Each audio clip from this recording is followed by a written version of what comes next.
Hi everyone, welcome back to the channel. Hope everyone's doing well. It is Friday, April 18th. Yes, I had to look at my notes just to make sure I had the date right.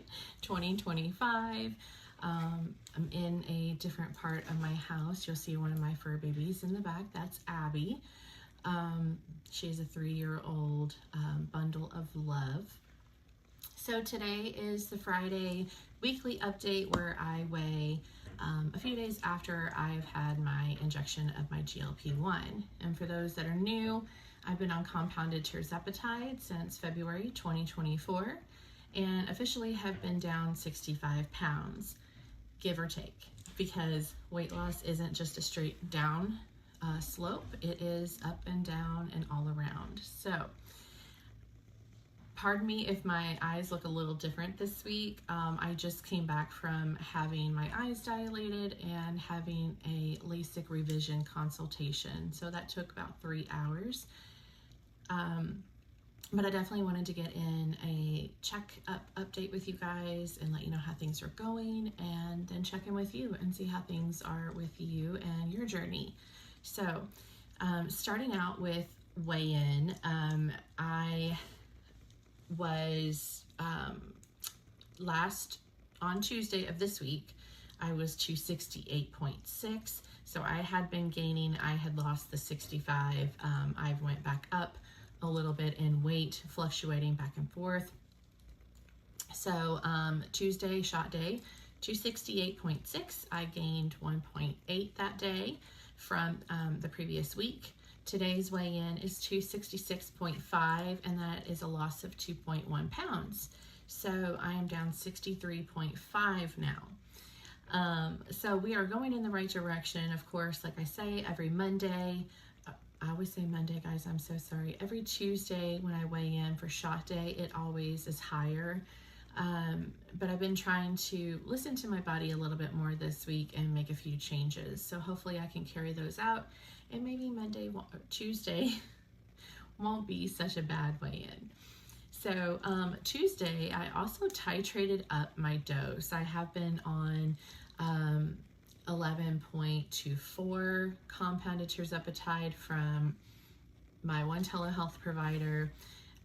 In several videos, I've mentioned that I do not feel like that medication was strong enough, and I'm not sure what the reason was. It could have been my body.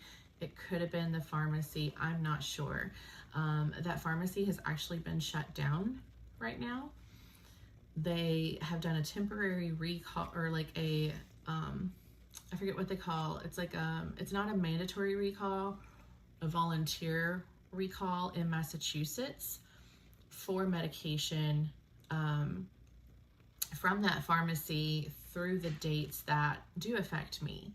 So a lot of people on Facebook groups that I've seen have mentioned that they have also not felt the suppression, not felt like their medication doses have been strong enough. So maybe it was something with the pharmacy, maybe it was something with that batch, I'm not sure.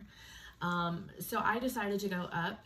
I had already been talking to my telehealth provider about switching the dosage to the next one, which was 13.5. For those that don't know, compounding pharmacies are not able to prescribe the same dosage that Eli Lilly does, so they don't get as in much trouble for that. So this week, 13.5. And Tuesday evening, I was a little nauseous, and I was like, oh, okay, this is back. I haven't had this nausea for a while. Probably on 7.5 is the last I'd had it, and it was intermittent. But, you know, it went away. It wasn't anything that was really bothersome. It was just like, oh, okay, I don't feel very good. But, so Wednesday, I actually felt more suppression than with like how much I could eat, and I hadn't felt that in a long time. So that was kind of nice and reassuring. I should say this compound also in the dose is also from a different pharmacy. That was another reason I wanted to go ahead and switch to the higher dose, because this was coming from a different pharmacy than the one I was using. I was using Equita Pharmacy through my telehealth provider, Mochi. So this one has come from Empower, And I feel like Empower has a very reputable name. I've received medication from them before that's been compounded medications. So we'll see how this one works.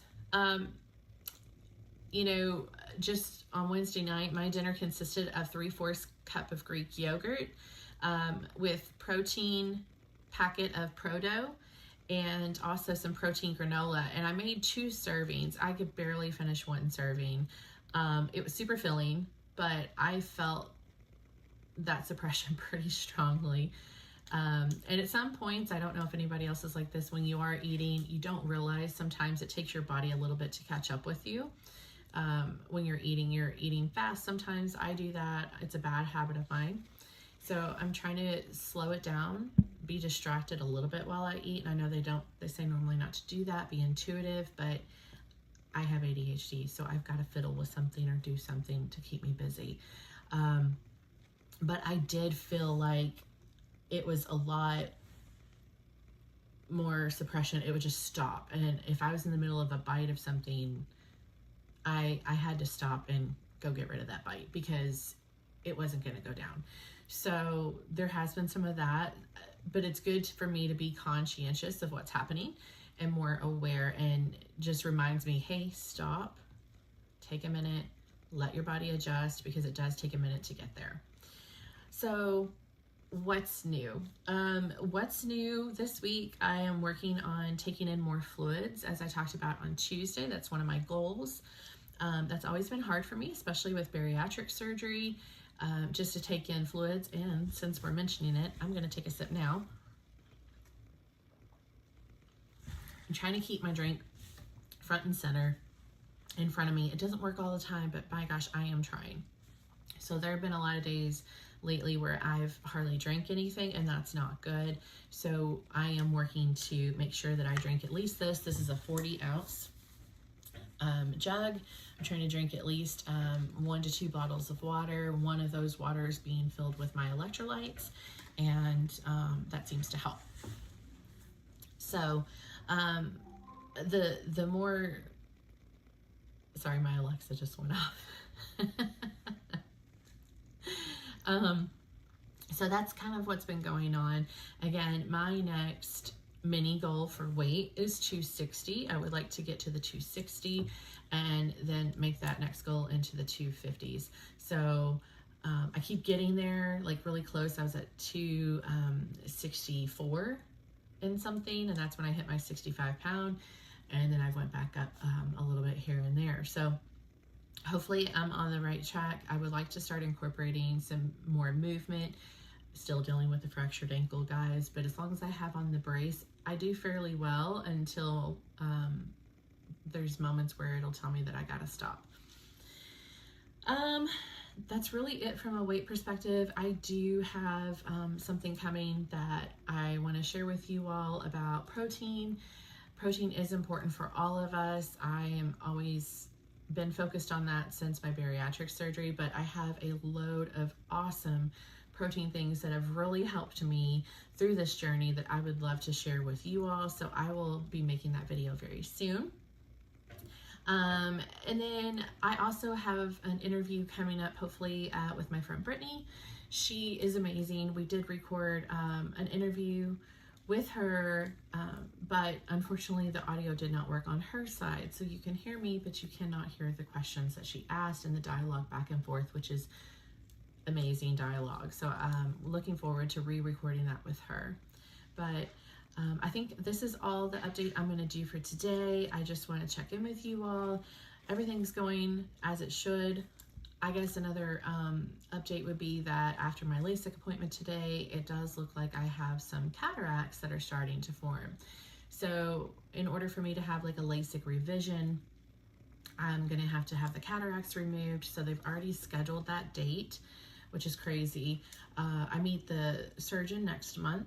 And then in June, a few days before my birthday, at the end of June, I will have the first surgery, and they're going to do the right eye. So they will remove the cataract, and then they're also going to fine tune my vision.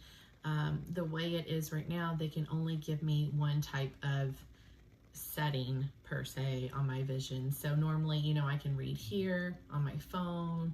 I can, you know, have out here my laptop, the distance, and see fine. It's the things that are further away that I'm struggling with. So what they've told me is they can only have one setting. So they're going to try to set it to here. So which means my phone, if I'm here, it may not be as great. So I'm going to have to bring it out here, or start using my Kindle and put it over there, which is going to be different. It's going to be a change for me, but it's okay, because if I had the vision set here, then my vision to here where I work with my laptop and stuff isn't going to work, and I'm going to have readers. My goal is not to have glasses as much as I can help it, just because putting the pressure right here does cause me to have nosebleeds. It always has. That's another reason that LASIK was a wonderful choice for me. 9 years ago. I got it before my son. So yeah, 9 years ago. So we'll see what happens. And then 2 weeks later, I get the surgery in this eye, and then they'll do the same thing. So what's going to happen is my distance vision will still need some assistance. They are going to give me a prescription in sunglasses and then in regular glasses. So I will be able to use them when I drive, which isn't constantly, because mainly I work from home, so I'm going to use not need the glasses at that point. So that pretty much I think is it right now. Let me know if you have any questions or where you're at on your journey. I would love to know. I know there's a couple of you that have commented that you're just starting out. Are you having that suppression? Are you struggling with anything? Are you having any kind of side effects? Definitely let me know in the comments. And let's see, let's do emoji for this episode. Let's do a dog, because I'm looking at my Abby girl over there. Yeah, hi Abby. And I have a lot of love for dogs and animals, but yeah, put a dog emoji in the comments. And if you found this video helpful or enjoyed it, please like, share, subscribe, comment. It definitely helps boost my channel so other people can see it, and I greatly appreciate it. Thank you for all you do, and thank you for watching, and I'll see you next time.